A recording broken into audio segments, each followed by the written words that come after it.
Quero convidar você a abrir sua Bíblia no Evangelho de Marcos, no capítulo 16. E entre esses vários desdobramentos do que podemos abordar sobre vida no Espírito, eu quero tocar num assunto que acredito ser tão importante, mereça tanto a nossa atenção, que diz respeito ao falar em línguas, que eu gosto de chamar de a linguagem sobrenatural de oração do Espírito Santo. O texto diz assim: e disse-lhes, vão por todo o mundo, preguem o Evangelho a toda criatura. Quem crer e for batizado será salvo, quem porém não crer será condenado. E sinais acompanharão aqueles que creem. Em meu nome expulsarão demônios, falarão novas línguas, pegarão em serpentes, e se beberem alguma coisa mortífera não lhes fará mal. Se impuserem as mãos sobre enfermos, eles ficarão curados. Meu Deus, suplicamos graça e favor do alto, a orientação do Teu Espírito Santo, a capacidade de aprendizado que não seja limitada à mera cognição humana, mas, ó Deus, que de fato o Teu Espírito ilumine os olhos do nosso entendimento.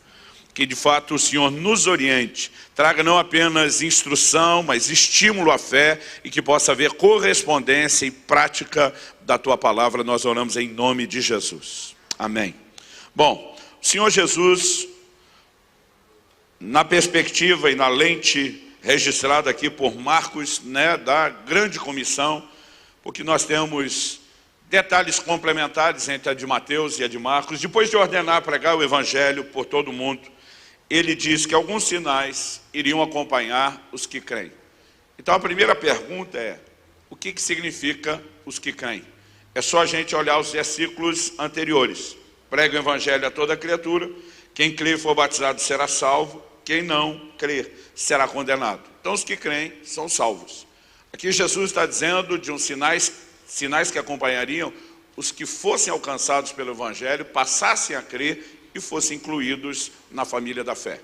Então ele diz, em meu nome expulsarão demônios, falarão novas línguas, pegarão em serpentes, e se beberem alguma coisa mortífera não lhes fará mal. Se impuserem as mãos sobre enfermos, eles ficarão curados.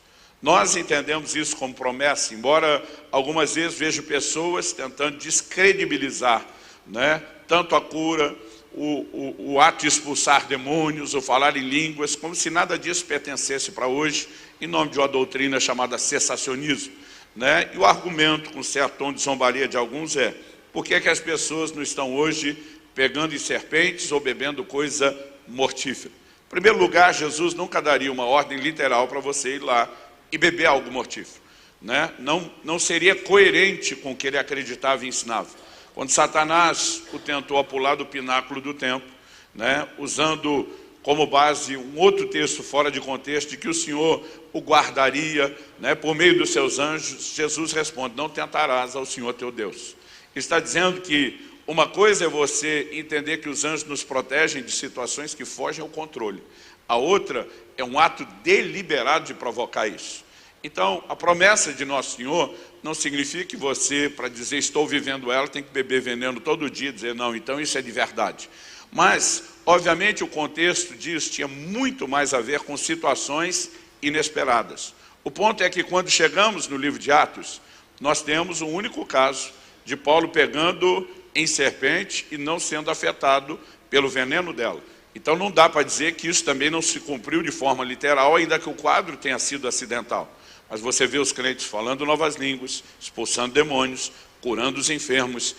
Portanto, é inquestionável que eles não apenas acreditaram que aquilo que o Senhor falou era literal, mas eles viveram essa realidade. Eu não quero discutir todos esses elementos, mas é importante dizer que Jesus começa destacando que esse sinal estaria presente, que eles falariam novas línguas. E, mesmo não tendo tempo para abordar aqui detalhes como falar em línguas é ou não a evidência física inicial do batismo do Espírito Santo, como uma aula, como gostamos de fazer, como estamos ensinando, eu já quero partir do pressuposto que entendemos e acreditamos isso, e tentar entrar num terreno que vai te ajudar no aspecto prático, né, de como você pode ser beneficiado por essa prática. Os discípulos, no dia de Pentecostes, né, foram cheios do Espírito Santo. E a Bíblia diz, todos passaram a falar em línguas conforme o Espírito lhes concedia que falasse. Depois, quando Pedro, em Atos no capítulo 10, vai pregar na casa de Cornélio, e a mesma coisa acontece lá, ele volta dizendo, se o Senhor deu a eles a mesma coisa que havia dado a nós, como poderia eu não deixar que os gentios fossem batizados nas águas, depois de convertidos, batizados em nome de Jesus? Lembrando que havia uma resistência muito grande por parte dos judeus com a inclusão dos gentios no plano de Deus. Agora, quando ele diz a mesma coisa que Deus nos deu, né, o mesmo que se deu conosco aconteceu com eles, ele não está falando que toda hora se repetiam todos os detalhes da experiência. No dia de Pentecostes, houve ruído como que de vento, foram vistas línguas como que de fogo, e as pessoas foram vistas falando em línguas. Mas na casa de Cornélio, a Bíblia diz que todos passaram a falar em línguas e magnificar a Deus. Magnificar a Deus não está necessariamente em Atos 2, né? Embora você possa presumir, né, que de alguma forma ele possa ter se repetido, quando a Bíblia diz que quem os entendia falar na própria língua, os ouvia falar das grandezas de Deus.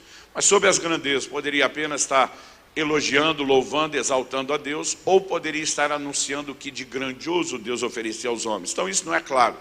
Mas o falar em línguas é o ponto comum que se repete. Em Atos, no capítulo 19, quando Paulo chega na cidade de Éfeso, impõe as mãos sobre um grupo que é batizado, a Bíblia diz, todos eles foram cheios do Espírito, passaram a falar em línguas e a profetizar. O profetizar não está em Atos 2 e nem em Atos 10. Mas, de novo, o ponto comum, o elemento que se repete é o falar em línguas. Então, embora a Bíblia não diga que não possa haver outro tipo de experiência que o acompanhe, o ponto comum que se repete é sempre esse. Ah, pastor, mas nós temos em Atos capítulo 8, né, quando os apóstolos são enviados a Samaria para orar com eles, impondo as mãos, são cheios do Espírito Santo. E a Bíblia não diz que eles falaram em línguas. E a minha resposta normalmente é, e também não diz que não falou. Porque você só pode ter certeza que não falou se ela registrar que não falou. Mas vamos lá. A Bíblia diz que Simão, o mágico, viu que pelas mãos dos apóstolos era comunicado o Espírito Santo. Se o Espírito Santo não é visível aos olhos, como é que eles sabiam que as pessoas estavam recebendo? Então havia alguma evidência física, palpável, tangível, visível, que os permitia reconhecer. Agora, em Atos 9, a Bíblia diz que Paulo foi cheio do Espírito Santo. Ananias diz, o Senhor me enviou para que eu imponha as mãos sobre você, para que você volte a ver e seja cheio do Espírito Santo. Alguém disse, também não diz que Paulo falou em línguas naquele dia. Eu falo, e também não diz que não falou. E lá na frente Paulo diz, eu falo mais em línguas do que todos vós. Então, de qualquer forma, a evidência estava presente na vida de Paulo. Mas para mim a diferença de Atos 8 e 9, onde nós não temos o registro do falar em línguas, e Atos 2, 10 e 19, onde nós temos, é que Atos 2, 10 e 19, nós temos, né, uma descrição do que aconteceu. Em Atos 8 e 9, nós temos uma menção do que aconteceu. Na menção, onde não há detalhes, nós não podemos presumir que eles não existiram. Mas na descrição, onde tem, nós vemos que havia um padrão repetitivo, né? Aquilo acontecia exatamente no mesmo formato. Então, apenas com esse resumo, eu quero dizer, creio de todo o meu coração que o elemento comum no batismo no Espírito Santo é o falar em línguas. Ele é a evidência física inicial do batismo no Espírito. Eu sei que muita gente, em nome de 1 Coríntios 13, se você quiser me acompanhar lá, eles têm falado e defendido uma ideia do cessacionismo dos dons. No verso 8 de 1 Coríntios 13, a Bíblia diz, o amor jamais acaba. Havendo profecias, desaparecerão. Havendo línguas, cessarão. Havendo ciência, passará. Pois o nosso conhecimento é incompleto e a nossa profecia é incompleta. Outra tradução diz, em parte conhecemos, em parte profetizamos. Mas quando vier o que é completo, então o que é incompleto ou em parte será aniquilado. Ele diz, quando eu era menino, falava com menino, sentia com menino, pensava com menino. Quando cheguei a ser homem, desisti das coisas próprias de menino. Porque agora vemos como num espelho, de forma obscura. Depois veremos face a face. Agora, meu conhecimento é incompleto, em parte. Depois conhecerei, como também sou conhecido. Quando eu olho para essa declaração de Paulo, é muito importante a gente destacar o seguinte: as pessoas têm dito, porque o verso 8 diz: havendo profecias desaparecerão, havendo línguas cessarão. É fato que um dia a manifestação dos dons vai cessar. A pergunta é, de onde se deduziu que elas já cessaram? Porque no mesmo texto, Paulo diz assim: havendo conhecimento, ele também diz, dependendo da versão ciência, passará. Ou seja, ele afirmou que o conhecimento cessaria tanto quanto a profecia, as línguas. E podemos dizer não só tanto quanto, presume-se, junto. Porque não há nada que determine, olha, a profecia vai cessar logo no primeiro século da igreja, as línguas, uma década depois, mas o conhecimento 2000 anos lá na frente. Interessante que quem prega o cessacionismo defende com unhas e dentes o conhecimento. Mas eu digo, se um cessou, por que é que o outro não cessou? Ou se o conhecimento não cessou, por que é que as primeiras manifestações cessaram? É a mesma questão quando falamos não só dos dons do Espírito Santo, mas dos dons ministeriais. Outro dia um cara falou assim para mim: eu não creio que o dom do apóstolo é para hoje. As pessoas ficam aí se intitulando apóstolo. Falou, que você crê, não crê, é problema seu. Que nós precisamos ver o que a Bíblia diz. Em Efésios capítulo 4, verso 11, quando a Bíblia diz que Deus deu uns para apóstolos, outros para profetas, evangelistas, pastores, mestres, o próprio capítulo 4 diz o quê? Até que todos cheguemos à estatura do varão perfeito. Até que é o prazo de validade. Eu falei, nós já chegamos lá? Ele falou, não. Eu falei, então o prazo de validade não acabou. A Bíblia está dizendo até quando foi dado. E você resolveu tirar antes do até quando se cumprir, só porque você acha.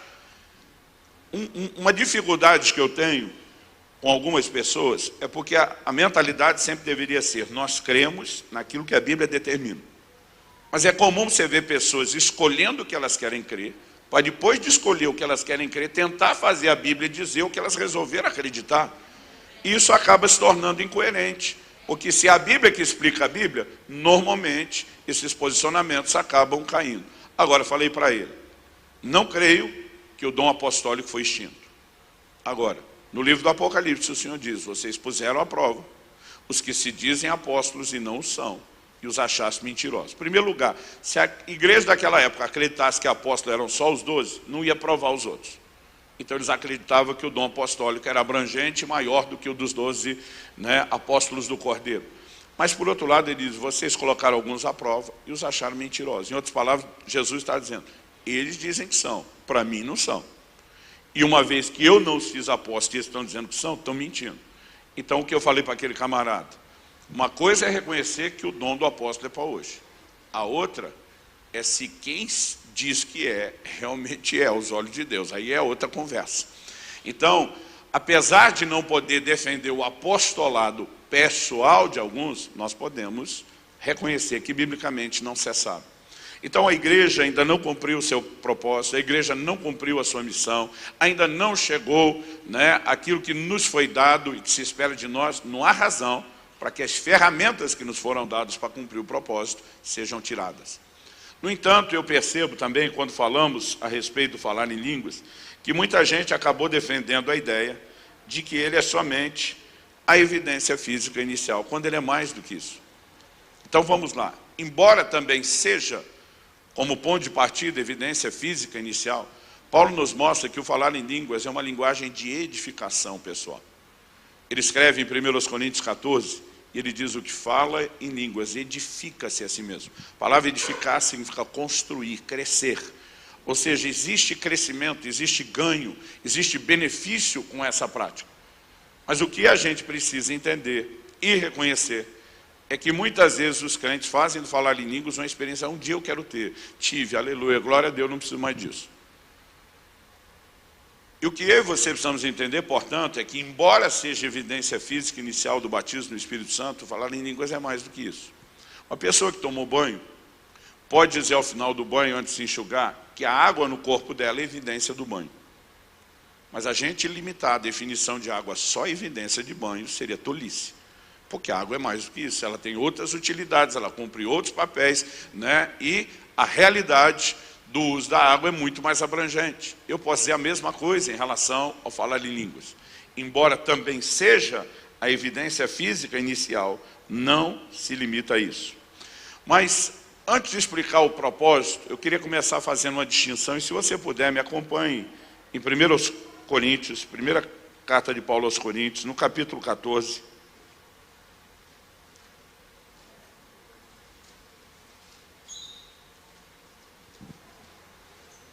Eu quero ler do versículo 1 até o 5.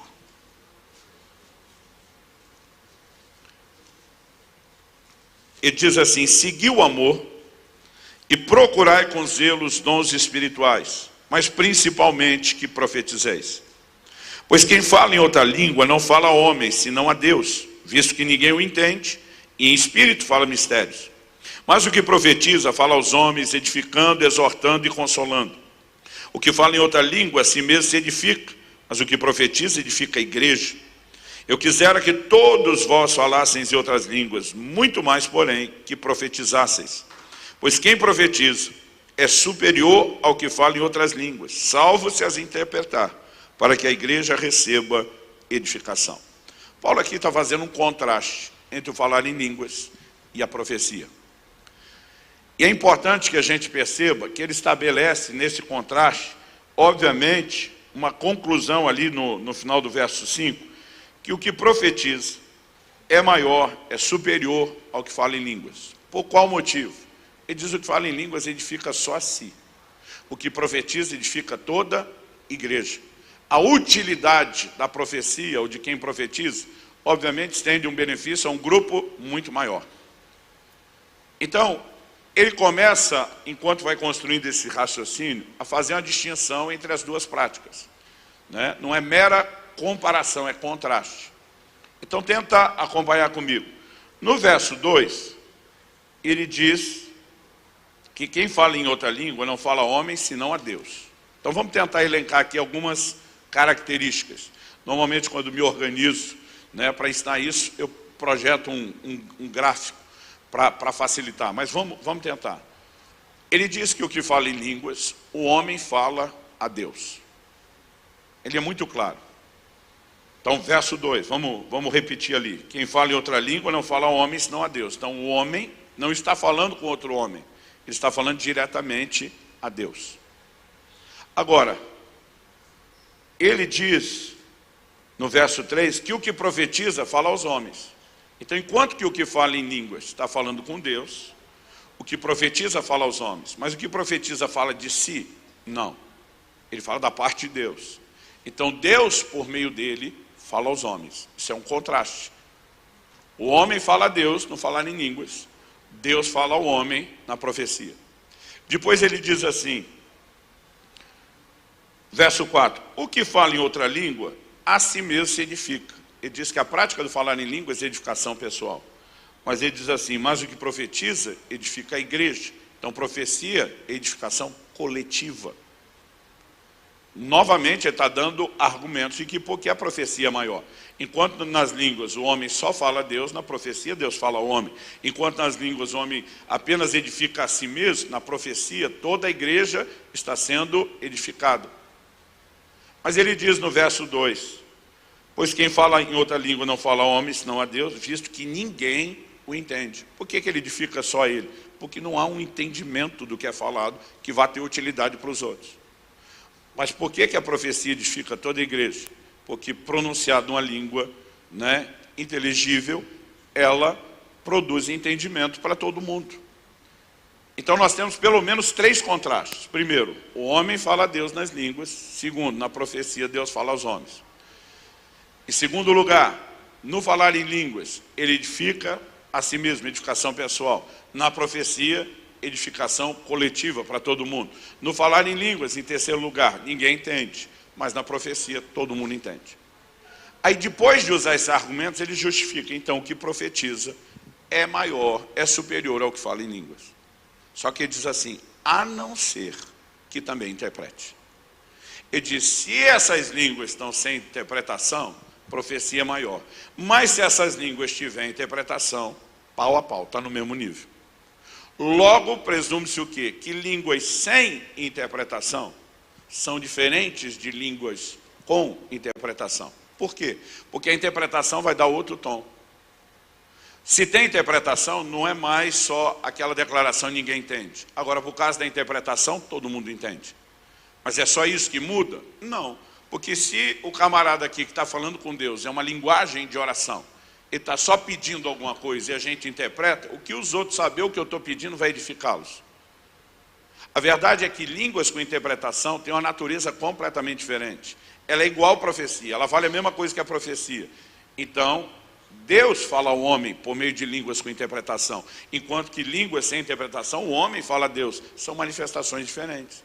Essa aqui, ela está me edificando. A outra vai edificar todo mundo. Né? Essa aqui, ninguém entende. Essa, todo mundo entende. Esse tipo de falar em línguas, sou eu falando com Deus, mas nesse outro, Deus está falando com os homens. Então, isso tem que nos ajudar a entender o quê? Que a gente precisa parar de jogar os versículos do falar em línguas como se fosse fazer um bolo e joga todos os ingredientes numa batedeira e a gente diz que no final saiu uma coisa só. Tem tipos diferentes. Por exemplo, se a gente falar de esportes, nem todo esporte é igual. Mas se a gente botar um filtro e falar esporte com bola, também não são igual. Mas se a gente botar outro filtro e dizer esporte com bola que joga com as mãos, é tudo igual? Não. Você vai ter o vôlei, você vai ter o basquete, você vai ter o handball. Não dá para dizer que é tudo igual. E quando falamos do falar em línguas, eu creio que um grande erro é deduzir que seja tudo igual. Minha intenção aqui hoje não é falar do dom de variedade de línguas seguido de interpretação. É falar só da linguagem de oração. Mas a gente tem que fazer uma distinção. Por quê? Quando a gente começa a provocar os crentes, dizer isso aqui está à disposição de todo mundo, alguns dizem, mas os dons não são para todo mundo. Eu digo exatamente, não são. Só que o dom de variedade de línguas é uma coisa. E a oração em línguas é outra coisa. Na verdade, a Bíblia apresenta um terceiro tipo do falar em línguas. Além da linguagem de oração, além desse aspecto profético do dom de variedade de línguas, a Bíblia fala, Paulo diz, em 1 Coríntios 14, de línguas como sinal para os incrédulos. O que é o sinal para os incrédulos? É o que aconteceu em Pentecostes, no dia de Pentecostes, em Atos 2. A Bíblia diz que eles os ouviam falar na sua própria língua, das grandezas de Deus. E esses caras que nem são crentes, são tão impactados a ponto de se converter. Só que Paulo, em 1 Coríntios 14, falando desse tipo, ele diz, se entrar um incrédulo no meio de vocês, e vocês ficar falando em língua na frente dele, vai achar que vocês estão loucos. Eu não sei você, mas eu quando crente, porque eu cresci no meio que não conhecia isso, vi os outros crentes falando em língua, já achava que estava louco, imagina o não crente. Agora, como que esse negócio que faz os outros achar que eu estou doido, de repente vira um sinal para que ele se converta? Não quando ele acontece desse jeito que ninguém entende. Mas tem que ser de uma forma que ele entenda. Os ouviam falar na própria língua, falando da grandeza de Deus. Mas tem interpretação? Não. É uma operação solo, diferente da outra. Que seja a mesma pessoa ou uma segunda traduzindo, ninguém está traduzindo. Ou você está falando a língua da própria pessoa, ou a pessoa está vivendo um milagre de compreender diretamente o que você está falando sem que ninguém interprete. Agora a pergunta é, as características dessa terceira são iguais ou diferentes das duas? São diferentes. Essa primeira aqui, ninguém entende. Essa segunda, que é línguas, seguida de interpretação, todo mundo entende. Mas nessa terceira, só quem recebe a mensagem entende. Aí quando você compara essa primeira, falar em línguas como linguagem de oração, edificação pessoal. A variedade de línguas seguida de interpretação, edificação coletiva. Mas essa aqui, edificação de terceiros. Aí você pega a primeira, falar em línguas como linguagem de oração. O homem fala a Deus. Por isso que Paulo usa a expressão orar, se orar em línguas. Então, a segunda, nós vimos que Deus fala ao homem. Mas aqui em Atos 2, a Bíblia diz que os ouviam falar na própria língua das grandezas de Deus. Então aqui o homem fala de Deus para outro homem. Então imagina que aqui a seta é de baixo para cima, o homem fala com Deus. Línguas com interpretação, a seta é de cima para baixo, Deus fala com o homem. Mas aqui a seta é horizontal, hoje a gente pode fazer uma curva, uma parábola. O homem fala de Deus para outro homem. Logo não dá para deduzir que é tudo a mesma coisa. E se a gente começa a fazer a distinção, aí a gente consegue entender melhor. Os textos bíblicos que dizem que o falar em línguas é para todo mundo, não estão em contradição com textos bíblicos que dizem que não é, porque a Bíblia não se contradiz. Eu lembro quando fui cheio do Espírito Santo, passei a falar em línguas e falei, gente, que bom seria se isso fosse para todo mundo. Alguém falou, é para todo mundo. Paulo diz, eu quero que todos vós faleis em línguas. Eu falei, uau, todo mundo pode ter isso? Todo mundo pode ter isso.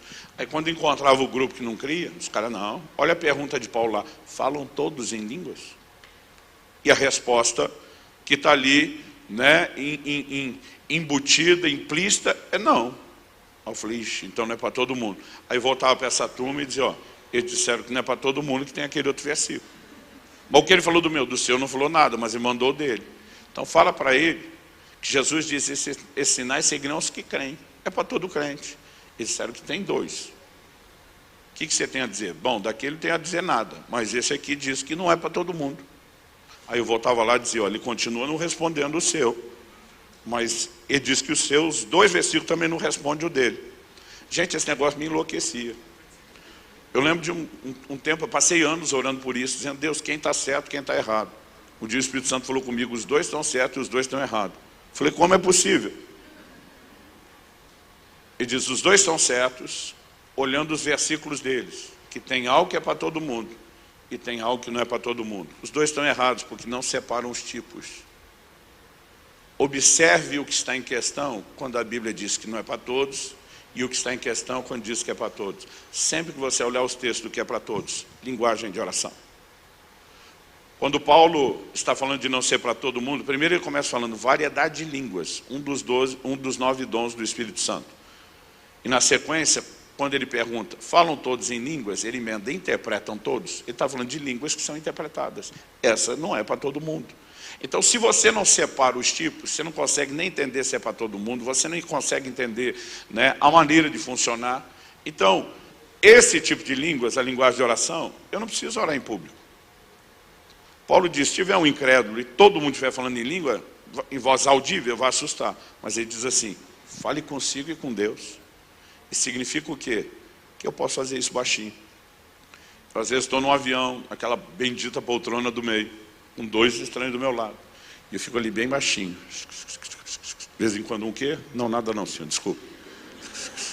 Mas se eu falar em línguas altas, eles me arrancam numa camisa de força do avião, gente. Isso não significa que eu não possa falar. Agora, ele diz, se todos profetizarem, os segredos do coração do incrédulo forem manifestados, ele vai cair com o rosto em terra, reconhecendo que Deus está no meio. Então, quando eu tenho uma manifestação de línguas com interpretação que é igual à profecia, isso vai ajudá-lo, não vai atrapalhá-lo.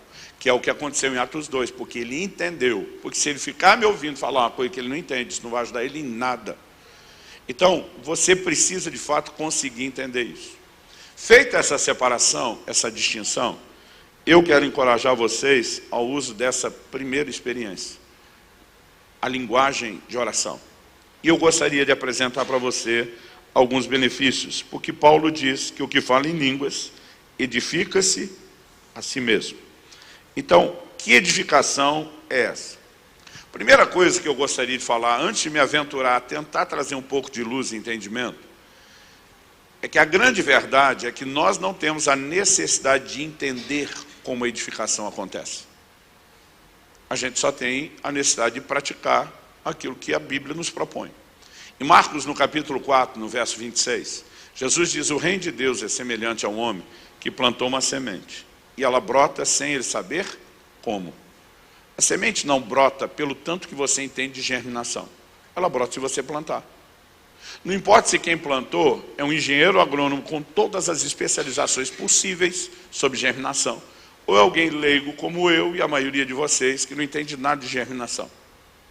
Eu, não entendendo nada, posso plantar e ver ela brotar. O outro, entendendo tudo, pode não plantar e não ver brotar. Porque o que determina o resultado não é o conhecimento, é o plantio. Quem está acompanhando? Falar em línguas vai fazer diferença na vida de quem ora, não na vida de quem sabe. Outro dia um irmão falou, pastor, fantástico aquele seu livro sobre falar em línguas. Eu praticamente decorei tudo. Falei, mas está orando? Ele falou, pois é, ainda não, né? Então, quando nós tentamos destrinchar e explicar algumas coisas, tem muito mais um papel de estímulo do que tipo assim, olha, se o que Jesus falou fizer sentido, a gente faz, senão não. Não pode ser essa abordagem, né? Aí diz falar não novas línguas, mas se a gente não vê por que é que tem que falar, nós não vamos acreditar que ele ofereceu algo importante. Isso seria muito tolo da nossa parte. Então, toda tentativa de explicar, ela tem um único papel: encorajar, estimular você um pouco mais, né, em relação àquilo que você recebeu. Paulo diz em 1 Coríntios 14, verso 18, dou graças a Deus, porque falo mais em línguas do que todos vós. O que o camarada do calibre, da envergadura espiritual de Paulo diria, eu dou graças a Deus porque eu uso essa ferramenta mais do que vocês? Ele está dizendo porque eu entendi a importância dela, eu entendi os benefícios da sua prática, e eu entendi que se colocá-la em prática, ela vai fazer diferença. Eu era ainda um adolescente, quando eu fui cheio do Espírito Santo, e eu não sabia, né, quais eram as regras, os princípios bíblicos. Eu lembro que junto com outros adolescentes empolgados que haviam recebido falar em línguas, a gente se reunia, né, para as vigílias de oração, falava em língua com Deus, falava em língua uns com os outros, um perguntava, o outro respondia, ninguém estava entendendo nada, mas a gente fingia que sabia, né? Até que um dia eu lendo a Bíblia, eu falei, peraí, o que fala em língua não fala homem, fala Deus. Eu falei, gente, deu ruim, não é para usar com a gente não, isso aqui é para falar só com Deus. Então a gente não tinha muita instrução. Mas eu comecei a estar perto de pessoas que oravam em línguas com regularidade. Depois disso, perto dos meus 18 anos de idade, eu tive contato, né, com um ministro norte-americano que durante muitos anos veio ao Brasil ensinar, chamado Dave Robertson. E Dave Robertson nos inspirou com a história dele e com a prática dele do falar em línguas. Eu nunca tinha visto milagre na minha vida até então. Esse cara começava as reuniões dele, né, num formato totalmente diferente. Eu lembro de momentos que ele pegava o microfone, abria a reunião, tinha louvor. Hoje isso é comum, mas quando você fala da virada da década de 80 para 90, um camarada vinha com a camisa fora da calça, vestindo jeans, camisa florida, era uma afronta ao nosso modelo religioso, e ele simplesmente descia e começava a curar os enfermos. E, gente, não era assim só um negócio de sumir a dor de cabeça. A gente via coisas extraordinárias acontecendo, e aquilo enlouquecia. Eu lembro de uma ocasião que ele ministrou uma pessoa, eu estava assim, 2 cadeiras do lado do que aconteceu. Ele chama uma pessoa, aponta o dedo para alguém, ela está no meio do povo, não tem como ele ver. Ele falou, Deus me mostra um problema ósseo, suas pernas são tortas. Sai do seu lugar, vem para cá. O camarada realmente parecia que tinha andado muito a cavalo. As pernas estavam muito, muito tortas. Ele senta o camarada e eu, no corredor, eu estou 2 cadeiras para dentro, de olho. Eu só lembro dele dizendo, em Jesus' name. Nem deu tempo do intérprete traduzir, aquele negócio começou a estalar, endireitou na minha frente. Eu enlouqueci, eu surtei. Eu falei, eu quero isso para a minha vida. Aí depois dessa demonstração de poder, ele subia no palco, pegava o microfone e perguntava, quem quer ter o que eu tenho? A gente erguia uma mão, a outra, o pé, todo mundo queria. Só quando ele perguntava isso, a gente imaginava que ele ia dar um download gratuito, impor nas mãos. E dizia, se você quer ter o que eu tenho, você precisa fazer o que eu faço. Você precisa descobrir o que eu descobri. E muitas vezes ele contava a mesma história. Qual era a história? Deus o chamou para o ministério por meio de um sonho. Ele acorda pela manhã impactado com o sonho. Não entendia naquela época que o ministério é um processo. Então na cabeça dele, ele tinha que responder imediatamente, largar tudo. Então ele foi, conversou com a mulher dele e falou, olha, eu vou largar meu emprego, eu vou me jogar para atender o chamado de Deus. E ele perguntou para ela, você está comigo nisso? Ela falou, estou. Mesmo que a gente durma debaixo de uma árvore, só coma feijão, vista pano de saco, ela falou, estamos juntos. E ele foi lá e largou tudo. Só que depois que ele largou tudo, ele descobriu que ele não tinha o que fazer. Ele entendia que o chamado dele era para ser um evangelista, mas naquela época, nos Estados Unidos, o evangelista fazia trabalhos, tentando alcançar o não crente, mas fazia dentro da igreja. Ele usava igrejas, prédios de outros. E ninguém queria emprestar uma igreja para um doido que apareceu, que eles não conheciam. E ele ficou frustrado, porque ele largou tudo e não tinha o que fazer. Aí ele pensou assim, a Bíblia diz que quem não trabalha não come, eu não posso ficar sem fazer nada vagabundeando. Então ele pensou, se eu ficar orando até ter o que fazer, eu acho que vou provar para Deus que eu não sou vagabundo, e ele pode mandar o meu sustento. Então, já que antes ele trabalhava 8 horas por dia, ele decidiu que ele ia orar 8 horas por dia. Mas ele vinha do meio pentecostal, daquele assim intenso, de trincar mamona mesmo. Então eles acreditavam que a oração ainda tinha que ser de joelhos. Então ele decidiu passar 8 horas por dia de joelhos orando. No primeiro dia ele orou por tudo que sabia, podia e lembrava. E descobriu que não passou muito tempo. E não tinha mais assunto. Intercedeu pelos missionários na África, na Índia, amaldiçoou as baratas da sala, que disseram que arrumaram um porão para ele numa igreja, para ele poder ter esse tempo de oração. E ele descobriu que não tinha mais assunto. Por falta de assunto, como vinha do meio pentecostal, começou a falar em línguas. E porque não tinha assunto, ele improvisava, ficava orando em línguas aquele tempo todo. Ele diz, quando soava uma sirene, né, de uma fábrica perto, que dava 15 minutos de intervalo para os peões, era o momento do dia que ele se dava o direito de levantar, esticar as pernas, ir no banheiro, mas ele assumiu aquele compromisso e se fez um prisioneiro daquela sala. As pessoas ficavam impressionadas, você está orando 8 horas por dia. Perguntar para ele, o que é que você está sentindo? Ele dizia, a boca seca, a garganta cansada, o maxilar doendo de tanto falar, né? Mas ele disse, não havia sentimentos. Mas ele descobriu que quando a Bíblia diz que o que fala em línguas edifica-se a si mesmo, com ou sem sentimento, o processo está acontecendo. 3 meses depois de se fazer um prisioneiro daquela sala, ele conta que ele foi chamado pelo pessoal da igreja, que emprestou o porão para ele. Era uma igreja tradicional, não era a igreja dele. Eles disseram, olha, nós vamos receber um grande preletor da nossa denominação. Ele está de viagem para ir pregar num outro evento à noite, vai ter que fazer uma pausa aqui à tarde. Resolvemos fazer uma reunião com ele, mas o homem é tão conhecido, famoso, que a gente não quer a igreja vazia. Mas horário da tarde, horário comercial, a maior parte do povo está trabalhando. Nós estamos juntando o que podemos de gente para tentar encher aquele auditório.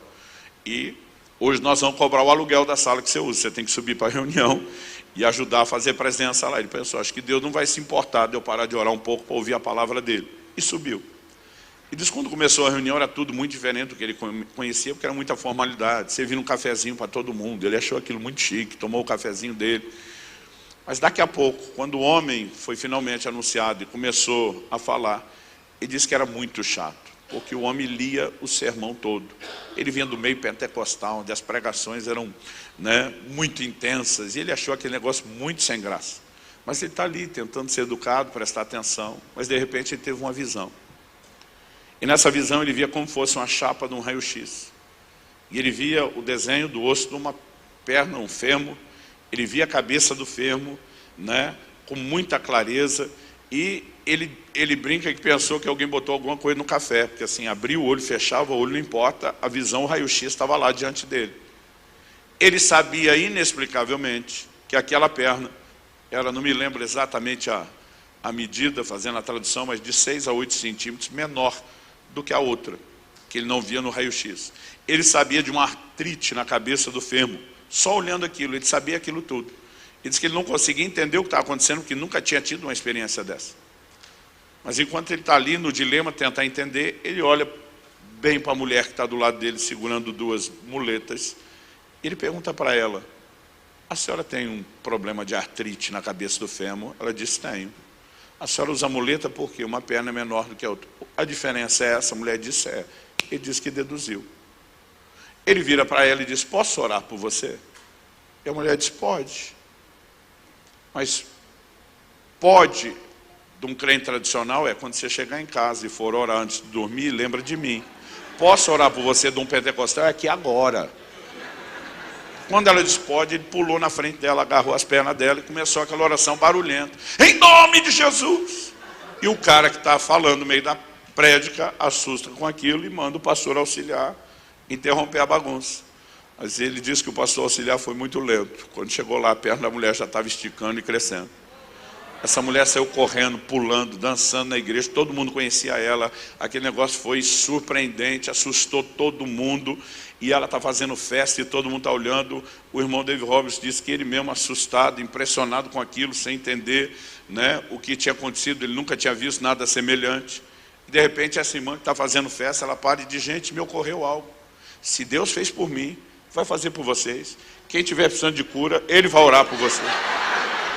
O povo correu para frente, o pregador sentou e o irmão David assumiu o controle da reunião. E diz que a primeira pessoa que ele orou era que ele pôs a mão na cabeça Ele sentiu que a pessoa foi embora no meio da oração e ficou com uma vergonha. Falou, por que ela desistiu? Mas ele ficou lá, com a mão erguida no ar, mesmo que a cabeça tinha ido embora. Mas quando ele abriu o olho, tinha um corpo estendido no chão. Ele não entendeu o que era aquilo. Quando foi orar com o segundo, disse que sumiu a cabeça. Ele abriu o olho, o outro no chão. E as pessoas começaram a ser curadas. Aí daqui a pouco ele mesmo empolgou, falou para os jovens, quem quer ter o que eu tenho? E começaram a ser cheios do Espírito Santo. Foi um avivamento a reunião. Quando terminou o culto, ele está agarrado na grade da igreja, do lado de fora, do portão, chorando que nem criança. E perguntando, Deus, como o Senhor pode ter usado alguém como eu? Diz que o Espírito Santo lhe disse, Dave, você acidentalmente descobriu a fonte do meu poder. A minha palavra diz que o que fala em línguas edifica-se a si mesmo. Quando você se fez um prisioneiro daquela sala e começou a passar dia após dia, hora após hora, orando em outras línguas, você começou a ativar algo dentro de você. E ele gastava todos os seminários dele sobre vida no Espírito, tentando nos convencer da importância do falar em línguas. Eu comecei a orar cada vez mais, já tinha uma prática, de orar de 1 a 2 horas por dia em línguas. Quando ouvi o irmão Dave, aí aquilo me incendiou. Eu lembro que foi mais ou menos nessa fase de ter ouvido o irmão Dave já algumas vezes, ele vinha uma vez por semestre, que eu comecei a dizer, não, eu preciso fazer mais. Na época eu trabalhava num banco, do meio-dia às 6h30 da tarde, no máximo, saía direto para a escola. As minhas manhãs eram livres, e eu protegi minhas manhãs. Toda manhã, das 7 às 11. Eu não tinha as 8 horas, como ele, porque ainda trabalhava, mas falei, vou proteger 4 horas por dia. Das 7 às 11 eu me trancava no meu quarto para ficar orando. 90% pelo menos do tempo eu ficava orando em outras línguas. Os primeiros 6 meses eu não vi muita diferença. Mas de repente, não só as evidências dos benefícios dessa prática começaram a se manifestar em mim, como eu também comecei a perceber as curas, os milagres começando a acontecer. Mas eu quero compartilhar rapidamente o que eu comecei a descobrir na minha vida à medida que praticava o falar em línguas e o como Deus me guiou a entender isso também pela Escritura. Eu quero destacar aqui 7 benefícios que o falar em línguas, como uma linguagem de oração, podem produzir quando falamos de edificação pessoal. Eu não sei necessariamente porque essa ordem. Talvez foi a ordem que eu fui descobrindo isso na minha vida, elencando, Não é necessariamente uma ordem de importância, nem necessariamente de, tem que acontecer nessa cronologia, exatamente nesses termos. Mas uma das primeiras coisas que eu descobri foi que a compreensão da palavra de Deus começou a aumentar de forma inexplicável enquanto eu orava em línguas. Aliás, deixa eu dizer algo. As pessoas me perguntam muito, pastor, como que o senhor recebe de Deus as mensagens que o senhor prega e aquilo que o senhor ensina? E quando o senhor está estudando a Bíblia que você entende isso? Eu digo, na maioria das vezes não. Salvo raras exceções, quase tudo aquilo que eu entendo de Deus, que Deus abre meus olhos, revelação da palavra, vem quando eu estou orando. Aliás, o profeta Jeremias, da parte de Deus, diz, invoca-me que te responderei. Para muito crente a oração acabou aí. Mas ele diz, anunciar-te-ei coisas grandes e ocultas que tu não sabes. Oração não deveria ser só eu peço, Deus atende, eu peço, Deus atende, mas um ambiente de revelação, onde Deus começa a anunciar coisas grandes e ocultas que nós não sabemos. E, já que a oração é um ambiente de revelação, como falar em línguas não é diferente. Em 1 Coríntios, no capítulo 14, no verso 2, a Bíblia diz o que fala em línguas, fala mistérios. O que é mistério? É um segredo, é algo que está oculto. Agora, qual o motivo de Deus me levar a falar mistérios? Aliás, Paulo fala muito, quando ele vai explicar a revelação do Evangelho, do plano de Deus, incluindo os gentios, ele chama isso de um mistério de Deus. Ele está dizendo que era um segredo que Deus manteve oculto por um tempo, mas não permanentemente. Era um segredo que Deus queria que fosse comunicado. Agora observe, a Bíblia está dizendo que nós falamos de mistérios.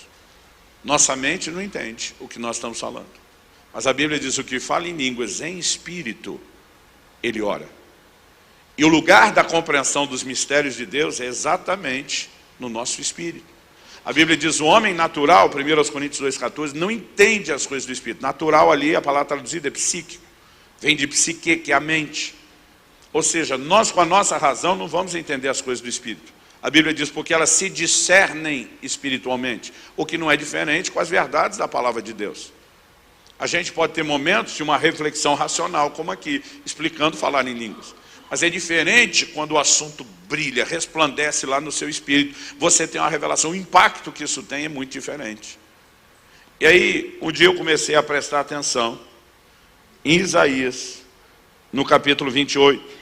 Porque quando Paulo diz, como está escrito na lei, lá em 1 Coríntios 14, por meio de lábios estranhos falarei esse povo, ele está citando uma profecia de Isaías. Eu falei, peraí, Paulo está dizendo que o Velho Testamento já previa o falar em línguas?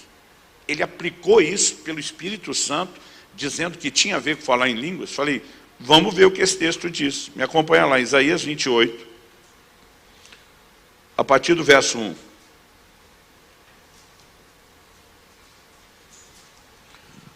O texto diz assim, ai da soberba coroa dos bêbados de Efraim, e da flor caduca, da sua gloriosa formosura, que está sobre a parte alta do fertilíssimo vale dos vencidos do vinho. Comecei no verso 1, para você prestar atenção na frase, bêbados, vencidos pelo vinho. Verso 3, a soberba coroa dos bêbados de Efraim será pisada aos pés, de novo os bêbados. Verso 7, mas também estes cambaleiam por causa do vinho, e não podem ter-se em pé por causa da bebida forte. O contexto da bebida, da embriaguez continua. Agora é o que Deus diz. O sacerdote e o profeta cambaleiam por causa da bebida forte, são vencidos pelo vinho, não podem ter-se em pé por causa da bebida forte. Agora a conclusão, erram na visão, tropeçam no juízo. Quem era o sacerdote e o profeta? Eram os dois canais que Deus tinha para comunicar a palavra de Deus. O sacerdote ensinava a lei e julgava de acordo com ela. O profeta, que também era chamado de vidente, recebia de Deus uma visão e aplicava uma palavra personalizada para as pessoas. Enquanto que o sacerdote tinha o papel de ir para a lei. A lei era aquilo que Deus ofereceu de forma generalizada para todo mundo. A palavra profética era personalizada. Um ensinava e julgava, o outro comunicava a visão. A Bíblia diz, os dois foram vencidos pelo vinho. Então, o profeta erra na visão e o sacerdote tropeça no juízo. Traduzindo, Deus está dizendo, meus únicos canais para comunicar a palavra foram comprometidos. Verso 8, porque todas as mesas estão cheias de vômitos e não há lugar sem imundice. A quem, pois, se ensinaria o conhecimento? E a quem se daria a entender o que ouviu? Acaso aos desmamados e aos que foram afastados dos seios maternos? Por que Deus fala da criança que está desmamando? Ele diz, essa ainda não bebeu, porque o resto está tudo bêbado e comprometido. Um erra na visão, o outro tropeça no juízo. Então a pergunta de Deus é, a quem vai se ensinar o conhecimento? Como vai se dar a entender o que se ouviu? Deus está dizendo, eu não tenho canais confiáveis para comunicar a minha palavra. Verso 10, porque é preceito sobre preceito, preceito e mais preceito, regra sobre regra, regra e mais regra, um pouco aqui, um pouco ali.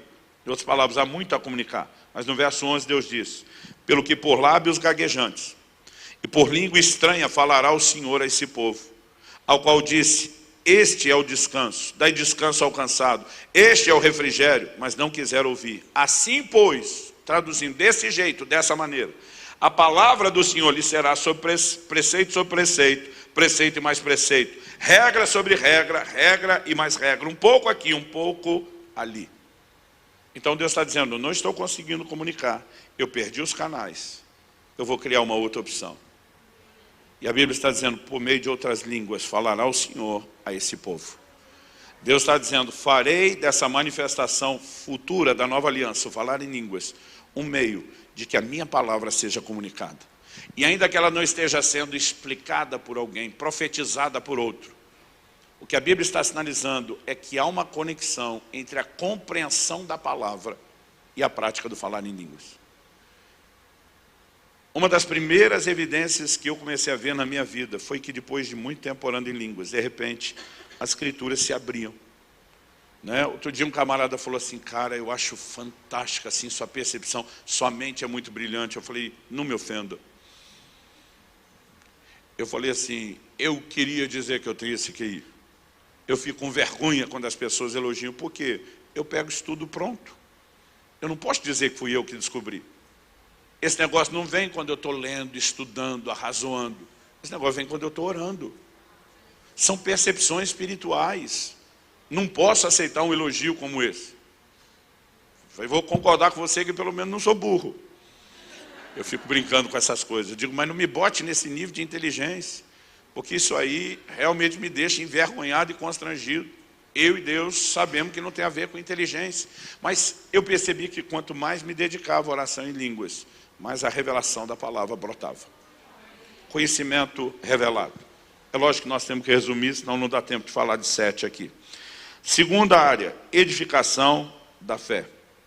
Em Judas, no capítulo único, verso 3, ele diz que nós temos que batalhar pela fé, que de uma vez por todas foi dada aos santos.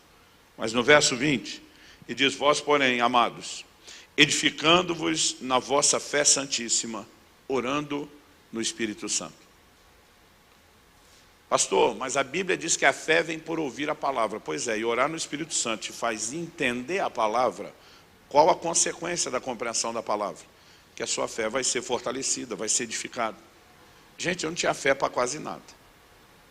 Quando um pregador dizia que ia orar por cura, eu não só morria de medo, eu morria de vergonha. Eu dizia, não faz isso não, vai envergonhar o nome de Deus. Vai acontecer nada, porque nunca acontecia nada. Todo mundo orava, eu não via acontecer. Quando falava isso, eu tinha vontade de me enfiar debaixo dos bancos da igreja. Naquela época não tinha muita poltrona. Mas à medida que eu comecei a orar, algo doido começou a acontecer dentro de mim. Eu comecei a acreditar que podia acontecer. Eu comecei a acreditar que podia acontecer através de mim. E eu comecei a ministrar as pessoas, e eu comecei a ver acontecer através de mim. Né? Eu comecei a perceber em outras áreas, a fé foi crescendo, foi ganhando expressão de uma forma como eu nunca tinha percebido. Mas quando você olha para a Escritura, nós temos, obviamente, uma palavra de Deus dizendo que a gente edifica sobre a fé. Jesus diz em Marcos 11, 23, que alguém pode usar a fé para mover montanhas. Paulo diz em 1 Coríntios 13, 2, ainda que eu tivesse tamanha fé a ponto de mover os montes. Significa que fé que move monte não é fé qualquer. Ele fala uma tamanha fé. É um nível de fé diferenciado. Agora, como é que eu e você podemos entrar num nível de fé diferenciado? Zacarias capítulo 4, versos 6 e 7. Prosseguiu ele e me disse, essa é a palavra do Senhor a Zorobabel, não por força, nem por poder, ou violência, dependendo da versão, mas pelo meu espírito, diz o Senhor dos Exércitos. O que não é esforço humano, mas é o poder de Deus, ou a ação do Espírito. Verso 7, quem és tu, ó grande monte? Diante de Zorobabel serás uma campina, porque ele colocará pedra de remate em meio a aclamações, haja graça e graça para ela. Quem és tu, ó grande monte? Diante de Zorobabel será uma campina. Deus está dizendo, você, monte, vai ser removido. Não por causa de algo que Zorobabel pode fazer por esforço, mas pelo meu Espírito. O Espírito é quem nos empodera para mover montanhas. A fé que move montanhas, ela está relacionada a uma ação direta do Espírito Santo. E a Bíblia está dizendo que orar no Espírito Santo edifica a fé. À medida que nós começamos a nos doar a essa prática, nós vamos perceber um nível diferenciado de crescimento e edificação da fé. Uma terceira área que eu percebi que falar em línguas coopera diz respeito ao que eu chamo de orar à vontade de Deus. Olha o que diz Romanos capítulo 8, versos 26 e 27. Também o Espírito, semelhantemente, nos assiste em nossa fraqueza, porque não sabemos orar como convém. Mas o mesmo Espírito intercede por nós sobremaneira, com gemidos inexprimíveis. 27, aquele que sonda os corações, sabe qual é a mente do Espírito, porque segundo a vontade de Deus, é que ele intercede pelos santos. Nós não sabemos orar como convém, mas o Espírito nos ajuda. Ele intercede por nós. segundo a vontade de Deus, ora pelos santos. Ou seja, ele vem turbinar a nossa vida de oração. Porque a gente que não sabe orar da forma correta e precisa da ajuda dele, pode ser levado por ele, segundo a vontade de Deus, ele intercede pelos santos, ele vai nos conduzir a orar de acordo com a vontade de Deus. Então vamos pensar em algo. Um dos grandes dilemas da maioria dos cristãos é: puxa, eu quero cumprir a vontade de Deus, mas eu não sei qual é. Deus tem planos personalizados. Nós sabemos uma vontade genérica, ele deseja que todos se salvem, mas tem aspectos que são personalizados. Mardoqueu pergunta para Esther, em Esther 4,14, quem sabe se não foi para um tempo como este que chegasse a ser rainha? Tipo, por que você acha que Deus te colocou no palácio, filha? Para você viver num spa permanente? Ou será que ele não tem propósito? Sempre se creu que Deus tinha propósito e fazia isso de forma personalizada, porque não era todo mundo que ia ser rainha como Esther foi. Mas a pergunta é: como entender isso? Gente, eu comecei a ficar assim, preocupadíssimo desde os meus 15 anos de idade. Senhor, eu quero viver a sua vontade, mas se eu não sei qual a sua vontade, como é que eu vou vivê-la? Eu espero ela acontecer, porque a tua palavra nos ensina a orar: venha teu reino, seja feita a tua vontade. Oração faz parte do cumprimento e do estabelecimento da vontade de Deus. Tiago diz: vocês que dizem hoje ou amanhã iremos a tal cidade, negociaremos, ganharemos dinheiro, deveriam dizer se o Senhor quiser. Então existe um nível de oração que é rendição, como a de Jesus: seja feita não a minha, mas a sua vontade. Agora existe a oração de entrega, dizendo eu quero a sua e não a minha, mas existe uma oração que nos leva a orar o plano de Deus. Eu lembro do irmão Dave ensinando sobre essas coisas. Esse princípio eu aprendi com ele. Ele dizia: não seria bem mais fácil se houvesse um livro da nossa vida com tudo aquilo que Deus intentou e planejou, e que você pudesse simplesmente ir lá e consultar o livro: com quem vou me casar, onde Deus quer que eu sirva, né? Seja em que lugar do Brasil ou do mundo, e você simplesmente pudesse consultar os capítulos e dizer: uau, está tudo aqui, agora eu sei e eu vou fazer do jeito que está no script. Mas eu lembro dele dizendo: a verdade é que o livro existe. No Salmo 139, no verso 16, a palavra de Deus diz: no teu livro foram escritos todos os meus dias, cada um deles escrito e determinado, quando nenhum deles ainda havia. Aí eu fiquei empolgado. O livro existe, mas ele diz: tem a notícia boa e uma ruim. A boa é que o livro existe, a ruim é que você não tem acesso à biblioteca. Eu falei: então não adianta nada o livro existir se eu não tenho acesso à biblioteca. Ele diz: mas alguém que tem e habita em você, e sabe que você não sabe orar como convém, nem para orar pela vontade, mas conhece as profundezas de Deus, que é o Espírito Santo, ele acessa o livro, ele conhece o livro, e ele nos leva a orar de acordo com a vontade e o plano de Deus.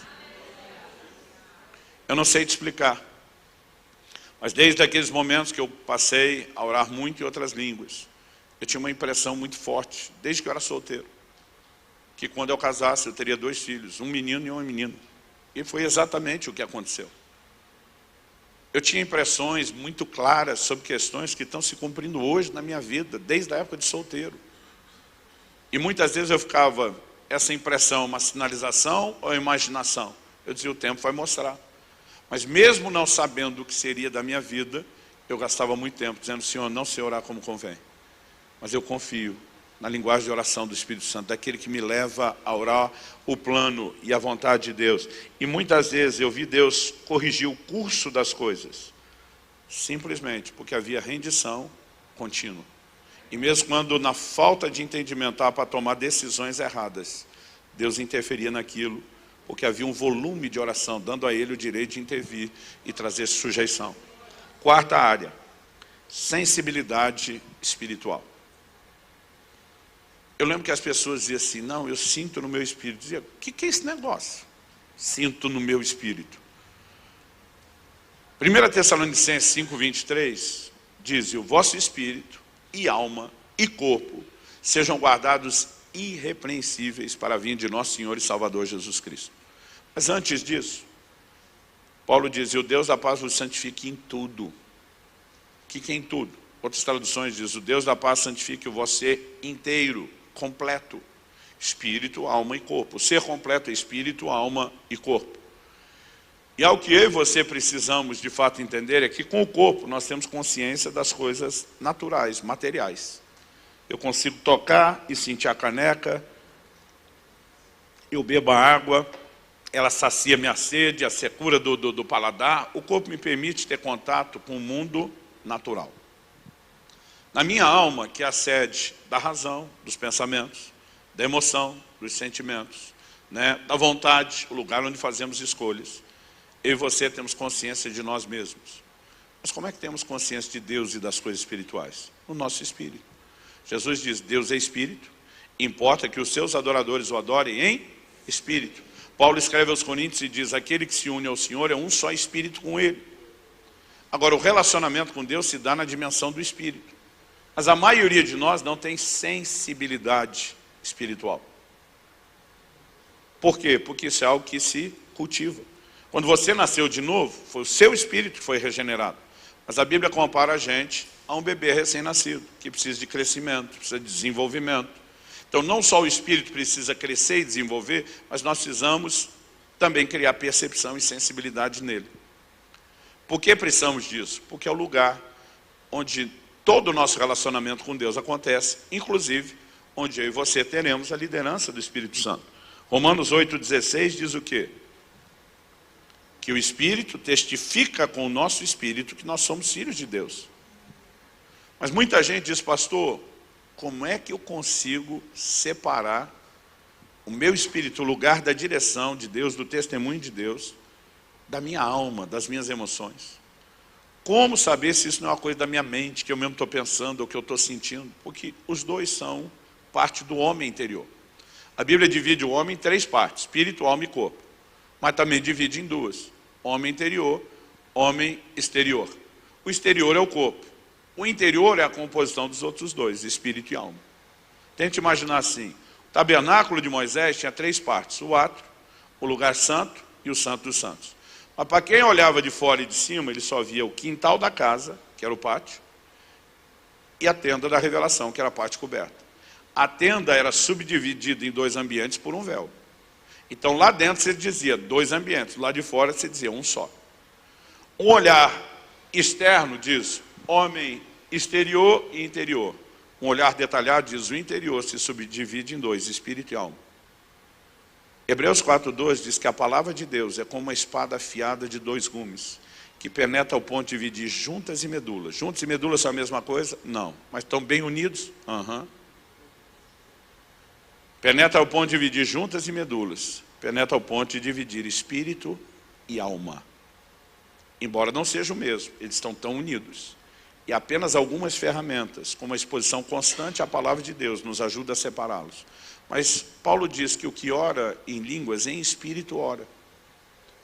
Então imagine você, que você começa a gastar tempo todos os dias orando em línguas. Todos os dias. Quem que está orando? O seu espírito, não é mais sua mente. Paulo diz, eu vou orar com a mente, com o entendimento, mas eu também vou orar em espírito. Quando você está orando em português, você está usando sua mente. Quando você está orando em línguas, você está usando o seu espírito.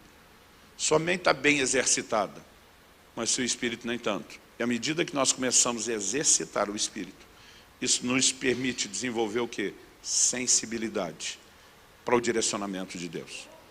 Todo crente precisa de sensibilidade. E o espírito, para que viva ou se mova nesse lugar de sensibilidade, ele precisa do quê? De exercício. Eu lembro que, ainda adolescente, eu ouvia a irmã Valnice Milhomes dizendo, eu sento numa bicicleta ergométrica para exercitar o meu corpo. Naquela época era o Walkman, que a gente chamava. Botava nos ouvidos a Bíblia falada, ela dizia, com isso eu estou exercitando a minha mente na palavra. Mas ela diz, enquanto isso estou orando em línguas. Ela dizia, eu exercito espírito, alma e corpo ao mesmo tempo. E de alguma forma, aquela ideia de exercitar, assim como fazemos com a mente ou como o corpo, ela começou a me provocar. Eu preciso gastar tempo exercitando o meu espírito.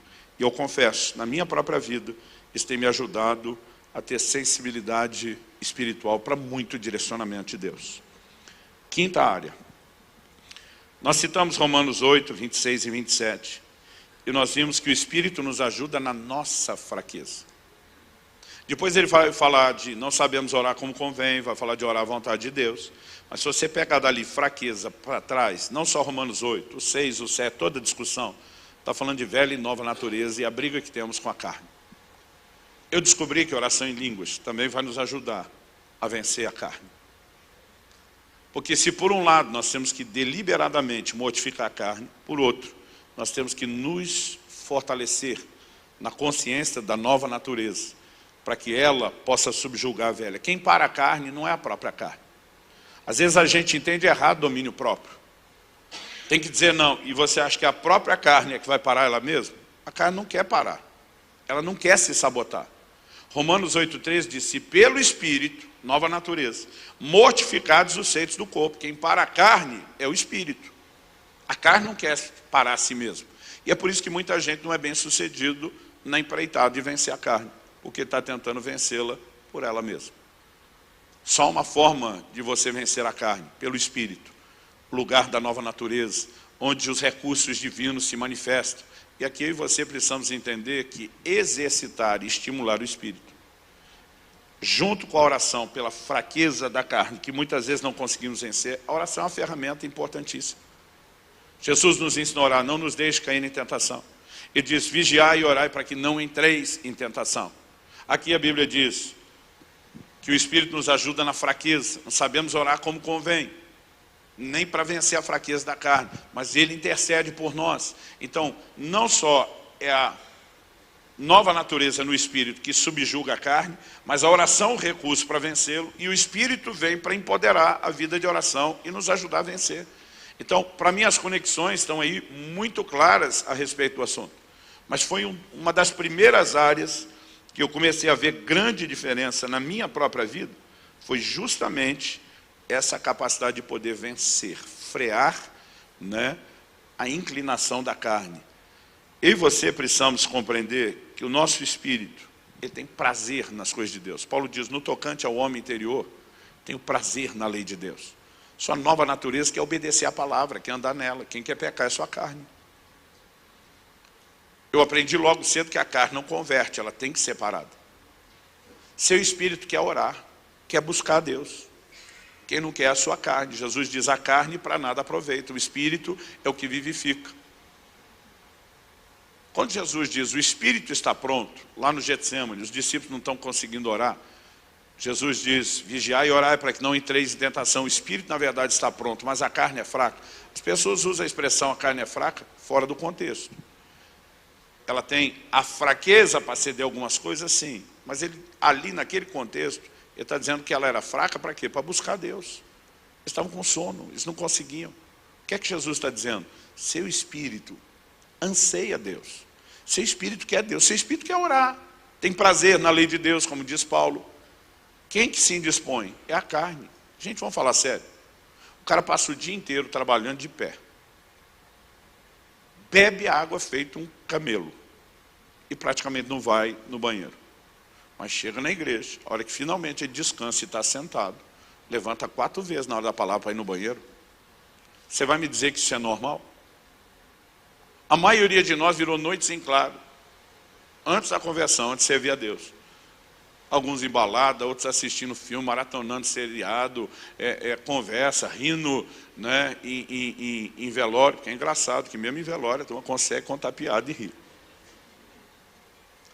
Assistindo jogo ou esportes de madrugada. Mas aí você pega esse cara hoje e diz, vamos para a vigília de oração, e diz, eu não consigo, eu durmo. A minha vontade para alguns é dizer, miserável, o resto fica acordado. Mas o pior é que ele não está mentindo, ele dorme, ele não aguenta o sono. Aí você diz, mas qual a diferença dele conseguir ficar acordado para outras coisas e não para essa? O espírito está pronto, inclusive para oração. A carne se indispõe. E nós precisamos não só vencer a carne, mas desenvolver sensibilidade espiritual. A oração em línguas faz as duas coisas. E nos ajuda a vencer e subjugar a carne. Quando eu falo subjugar a carne, não é apenas o parar de pecar.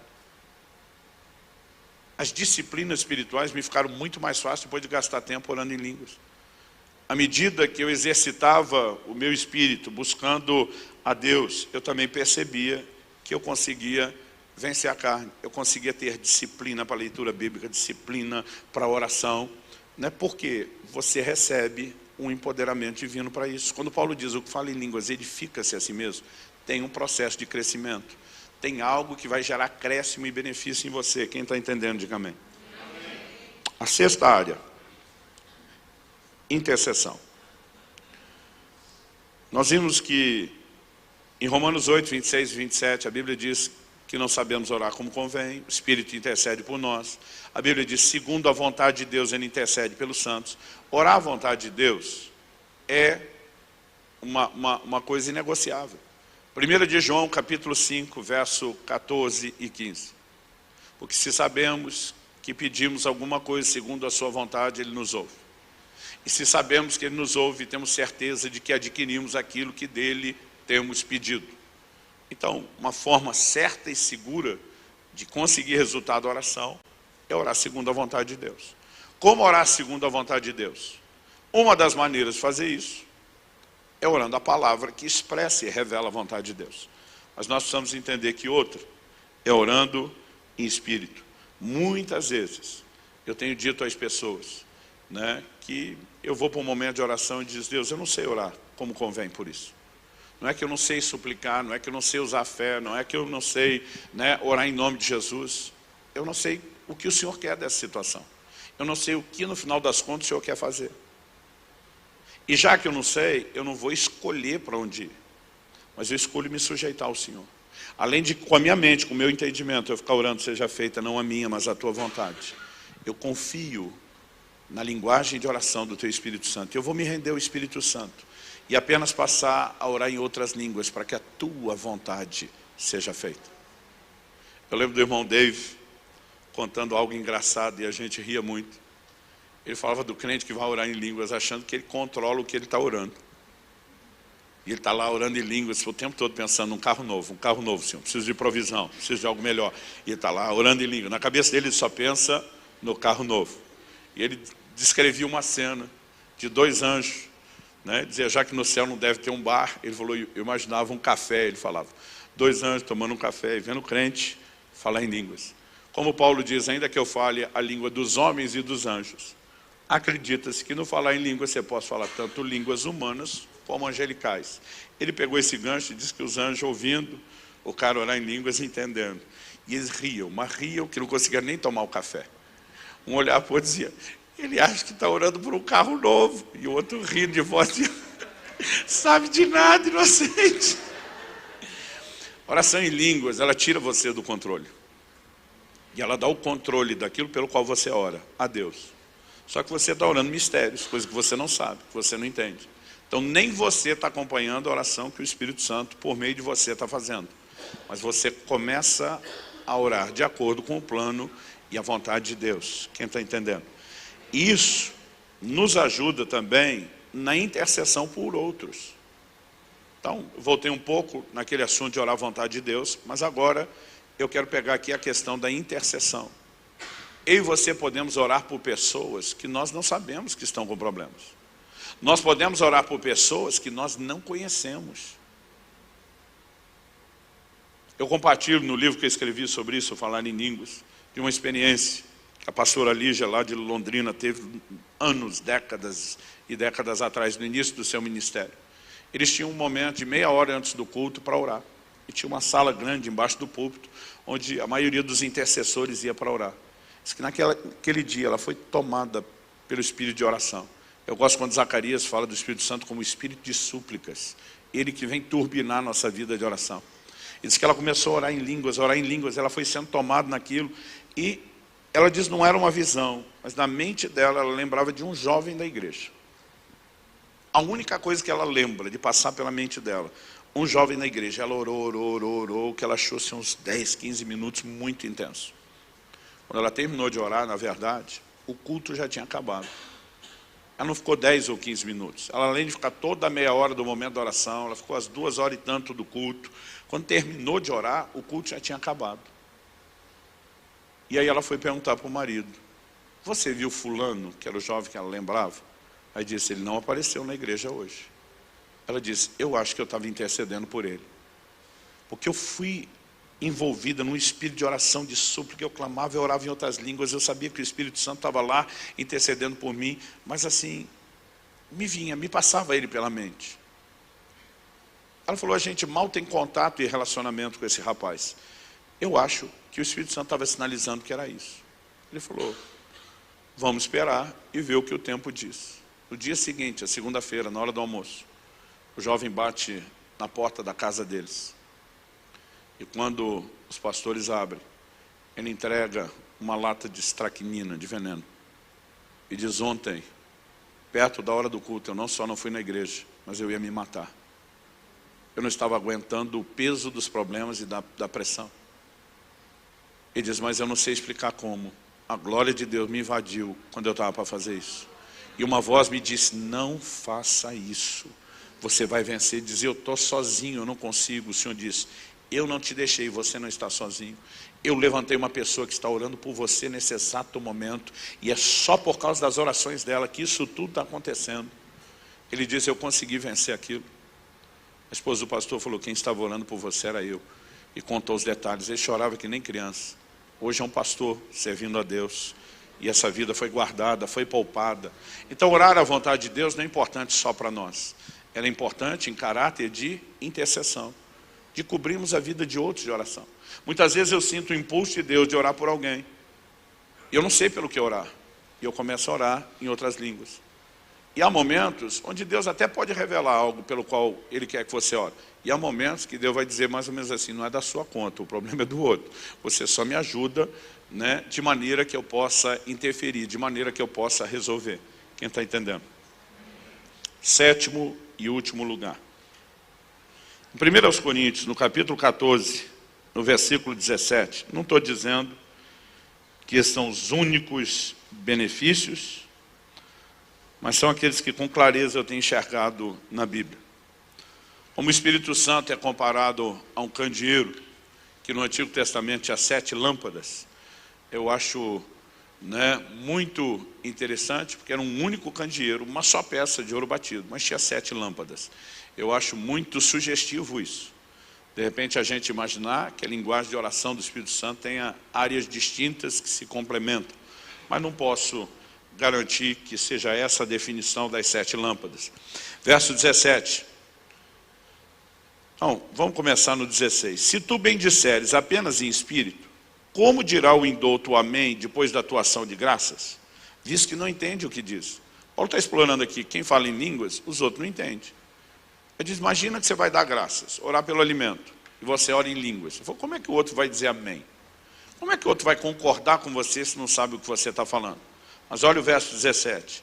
Porque tu, de fato, dás bem as graças, mas o outro não é edificado. Então vamos tirar o fato de que a gente não pode usar a ação de graça em língua, porque o outro não vai poder dizer amém, não é edificado com isso. Mas se você estiver sozinho, Paulo diz, você dá bem as graças. O que ele está dizendo? Que ainda que você olhou e diga intencionalmente, eu quero agradecer, e comece a orar em línguas, o Espírito Santo vai fluir naquela direção que você, de alguma forma, está se dispondo. Eu quero expressar gratidão. Então vamos pensar em algumas coisas na perspectiva bíblica, para que a gente possa entender o que eu vou chamar aqui de perfeito louvor. Atos 2:11 diz que enquanto falava em línguas, as pessoas ouviam falar das grandezas de Deus. Falei antes, não podemos dizer com certeza se era ou não louvor, mas nós vemos que em Atos 10 as pessoas falavam em línguas e magnificavam a Deus. O louvor está relacionado, né, com essa ação do Espírito Santo. Eu tive um homem de Deus que foi um amigo próximo, muito querido. Ele, em 2020, partiu para a glória. Mas era um missionário americano que veio viver no Brasil, pastor Michael Piper, nós o chamávamos de Miguel Piper. Ele, uma vez em 1978, ele estava numa igreja em San José, na Califórnia. E diz que antes do culto, eles tinham esse tempo de oração, diferente da outra história que eu contei, não era numa salinha, a turma ficava na igreja antes, orando. E ele chegou mais cedo. E de repente, ele disse que começa a cutucar a Terry e a esposa dele, e diz, tem brasileiro aí. Porque ele ouvia alguém adorando a Deus em português, mas assim, ele a vida inteira, ele teve sotaque. Mas ele falou, tem brasileiro aí, porque era português perfeito, com o sotaque de qualquer brasileiro. E ele ficou tentando identificar, a pessoa cantava em português, agradecia, exaltava a Deus, e no meio das pessoas, ele falou, o som vem de lá. Ele foi, conseguiu descobrir quem era. Chegou, deu um tapa no ombro do cara, falou, que legal, você é brasileiro, também sou missionário no Brasil, falando com ele em português. O cara ficou olhando para ele, com quem não está entendendo nada, perguntou em inglês, que língua é essa que você está falando comigo? O Miguel, norte-americano de nascença, foi para o inglês, falou, estou falando com você em português. Ele falou, por que você falaria comigo em português? Eu falei, você está orando, adorando a Deus em português? O cara falou, não sei o que você está falando, eu estava orando em línguas. Ele falou, não, meu amigo, eu sou missionário no Brasil. Você estava adorando e orando em português, fluente, de um jeito que eu não aprendi ainda a falar. Ele falou, eu não sabia disso, eu só estava orando em línguas. Ele disse que ficou em estado de choque. O cara diz, eu nunca pisei no Brasil, nenhum país fala português, não sei o que, não entendo nem espanhol, que é muito comum lá na Califórnia. Ele falou, só estava orando em línguas. Ele falou para mim, Luciano, pela primeira vez, eu fiquei imaginando o que é a sensação de ouvir alguém falar das grandezas de Deus, mesmo sem conhecer a língua. Perfeito louvor. Muitas vezes eu gosto de entrar nesse lugar de adoração, por quê? O apóstolo Paulo diz em 1 Coríntios, no capítulo 14, ele diz assim no verso 14, se eu orar em outra língua, o meu espírito ora de fato, mas minha mente fica infrutífera. No 15 ele pergunta, que farei, pois? Orarei com o espírito, mas também orarei com a mente. Cantarei com o espírito, mas também cantarei com a mente. Ué, se existe um cantar em línguas, e os cânticos normalmente estão associados à adoração, presume-se que as línguas também podem fazer parte da nossa adoração. Então há momentos onde a edificação que você vai receber, não é porque você está orando à vontade de Deus, vencendo a própria carne, é simplesmente porque você está entrando num profundo nível de comunhão com Deus através da adoração. Além de que, isso não significa, outro dia alguém falou, mas pastor, como é que eu sei qual é o tipo de benefício das línguas que está acontecendo quando eu oro em línguas? Eu falei, normalmente você não sabe e não precisa saber. Ela falou, mas se eu falo as mesmas línguas, vai trocar de benefício o tempo todo? Eu falei, bom, as coisas espirituais não se entendem de forma racional. Pode ser que sim, ou pode ser que aí você vai entender porque é que Jesus diz, falarão novas línguas. Os pentecostais inventaram um negócio que não está na Bíblia. Eles chamam de a língua do batismo. Eles falam que aquilo que você recebeu no dia que você foi batizado é o que você vai falar sempre, aquelas palavras, porque é a sua língua do batismo. Isso não está na Bíblia. Jesus diz, falarão novas. Ah, pastor, o senhor disse diversidade, variedade de línguas é dom. Sim, é o nome do dom. Mas Jesus diz, falarão novas. Não significa que eu e você temos que orar sempre a mesma coisa. Quem pratica costuma desenvolver, né, a prática de tal maneira que ele começa a experimentar sempre o fluir de algo novo. Então, eu não sei se a gente tem que mudar de língua para mudar de benefício. Não estou dizendo isso. Eu só estou dizendo que diante de questões que nós não temos resposta, nós precisamos entender o porquê do novas. De alguma forma, ele não quer que você se limite. Ele quer que você cresça, ele quer que você se desenvolva. Outro dia um irmão falou para mim, poxa, pastor, minhas línguas são tão michuruca assim, tão... Meu vocabuláriozinho, ó, é nada. Ele falou, eu vejo o senhor orando e troca de uma para outra o tempo todo. Eu falei, olha para uma criança de 2 anos e meio. O vocabulário dela é rico? Ele falou, não. Eu falei, mas espera ela chegar aos 4 e virar uma matraca-trica, tagarela. O que é que mudou? Ele falou, a prática. Eu falei, exatamente. Cai para dentro, meu filho. Use esse negócio que Deus te deu, né? É a única forma de desenvolver. Porque aquilo que é espiritual e os dons também se desenvolve. Paulo diz no verso 12 de 1 Coríntios, assim também vós, diz que desejais dons espirituais, procurai progredir para a edificação da igreja. Então, procurar e progredir como? Se não está no controle humano, como é que eu progrido? À medida que vamos praticando, nós vamos aprendendo a fluir, a se render, a experimentar algo mais. Então, para tentar resumir aquilo que a Bíblia fala sobre edifica-se a si mesmo, eu tenho selecionado essas 7 áreas que são as que eu vi grande mudança na minha vida.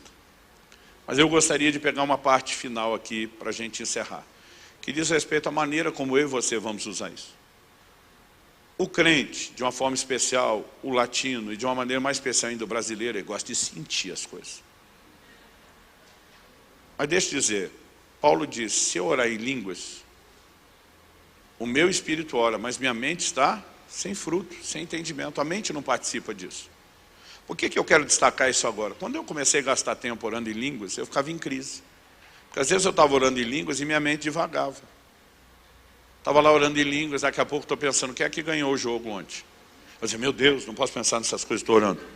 Daqui a pouco estava lá orando em línguas e eu ficava pensando numa pizza 4 queijos. Eu dizia, não posso pensar nessas coisas, eu estou orando. E sabe, esse negócio me incomodava. Eu dizia, não, se essa experiência fosse o Espírito Santo agindo em mim, por que minha mente estava divagando? Ué, a Bíblia diz que a mente está sem fruto. Ela não está participando da oração, ela está livre para outras coisas. E o que é que tem de bom nisso? É que quando Paulo escreve aos Efésios, orai sem cessar, gente, como é que a gente pode não parar de orar? Como é que a gente trabalharia? Ele está falando de um tipo de oração que você pode praticar quase que o tempo todo. Por quê? Sua mente não precisa participar. Quando eu entendi isso, eu trabalhava num banco. E boa parte do atendimento, do meu trabalho não era atendimento ao público. Eu fazia diversas outras tarefas. Aí eu comecei a dizer o quê? Minha oração em línguas não vai ficar nas 4 horas da manhã só não. Eu ia para o banco. Eu peguei o fim da era Telex, o último banco. Eu acho que foi a última agência a ficar online, foi a que eu trabalhei. E a gente comunicava por Telex. E teve, exatamente na época que eu entendi isso, eu trabalhava o Telex, ficava no fundo da agência, longe, porque era um negócio meio barulhento. E eu ficava lá passando mensagem, não tinha ninguém perto, eu ficava orando em línguas baixinho. Baixinho que se passasse também não queria que percebesse. Trabalhando no arquivo, orando em línguas. Então, no telefone, atendendo o público, não dava. Mas eu comecei a perceber que, como Paulo diz, fale consigo e com Deus, você também não precisa fazer isso alto. Eu, quando fui para o ministério, passei a gastar muitas horas viajando, dirigindo o carro. Minha mente estava fixa na estrada, prestando atenção no que está acontecendo. Mas no meu espírito, eu estava orando em línguas, orando em línguas, orando em línguas. E eu comecei a pensar, que ferramenta extraordinária que eu e você podemos usar enquanto fazemos outras coisas. Falar em línguas é uma ferramenta extraordinária. Mas para que funcione, tem que ser usado.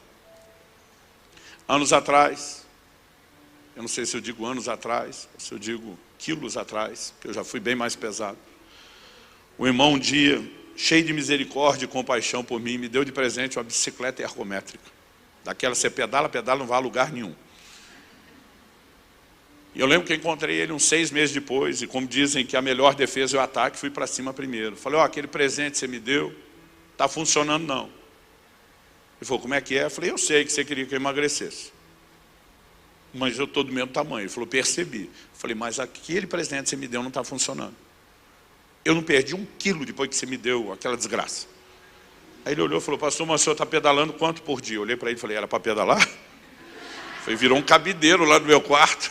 Eu achei que só de olhar para ele emagrecer. Ele começou a rir, olhou para mim e falou, o senhor está de brincadeira? Eu falei, antes de você me cobrasse, eu quis bater primeiro e fazer a piada. Né? Mas eu acho engraçado que tem uns crentes que estão assim, olhando para Deus, dizendo, aquele negócio lá que o senhor me deu de falar em língua, não está funcionando não. Aí Deus pergunta, está pedalando quanto por dia? Às vezes a gente diz, era para pedalar? Quando Paulo diz, dou graças a Deus, porque falo mais em línguas do que todos vós, está dizendo, se tem alguém aqui que usa, sou eu.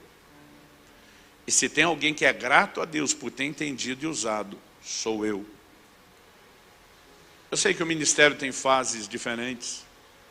Às vezes Deus nos dá direcionamentos diferentes. No início do ano, Deus me mandou mergulhar no assunto do jejum. Eu passava horas, o dia inteiro, estudando, escrevendo, pesquisando. E acredite, foi algo especial. Eu senti a glória de Deus descendo no meu escritório. Sabe o que é interessante? Um dia eu desci falar com a minha mulher no andar de baixo. E ela falou assim, você está escrevendo, não está? Eu falei, estou. Ela diz, eu não sei o que está acontecendo lá em cima, mas está respingando uma glória aqui embaixo. Eu falei, amor, todos esses dias que eu sento para escrever esse assunto que Deus mandou, eu sinto isso. Ela olhou para mim e falou, é a 3ª vez essa semana. Eu fiz as contas e falei, é. Ela falou, eu sinto esse negócio aqui também. Eu fiquei pensando, falei, será? Fui bater na porta do quarto da minha filha. Ela, oi pai, tudo bem? Eu falei, tudo, filho. Ela falou, o que você quer? Eu falei, perguntar uma coisa. Ela falou, antes do senhor perguntar, posso eu te fazer uma pergunta? Eu falei, pode. Ela falou, o senhor está escrevendo lá em cima, não está? Eu falei, tô, por quê? Ela falou, pai, é a terceira vez essa semana que a glória parece que desce aqui. Eu falei, os outros estão percebendo? Então eu não posso dizer, porque nesses dias eu quase não orava. Eu ficava estudando, escrevendo, estudando, escrevendo. Às vezes varava 15 horas desse jeito. Eu não posso dizer que você todo dia tem que ficar trancado horas em oração, só para viver a intervenção de Deus. De acordo com o tempo, o momento, a direção, a fase. Né? Ah, pastor, eu trabalho de casa, vou passar aspirador, lavar louça e cozinhar falando em línguas, posso fazer isso. Mas atender o público falando em língua não vai dar certo. Então há fases da vida de cada um que a gente consegue mais ou menos. Mães com filhos novos vivem um nível de distração altíssimo. Né? Talvez a oração em língua seja uma boa ferramenta em alguns momentos, mas é difícil. Eu não estou aqui para cobrar ou botar pressão em ninguém. Mas ao longo da minha vida eu olho. Começa a gastar mais tempo orando em línguas. Os benefícios se acentuam. Começa a gastar menos tempo orando em línguas. Os benefícios diminuem.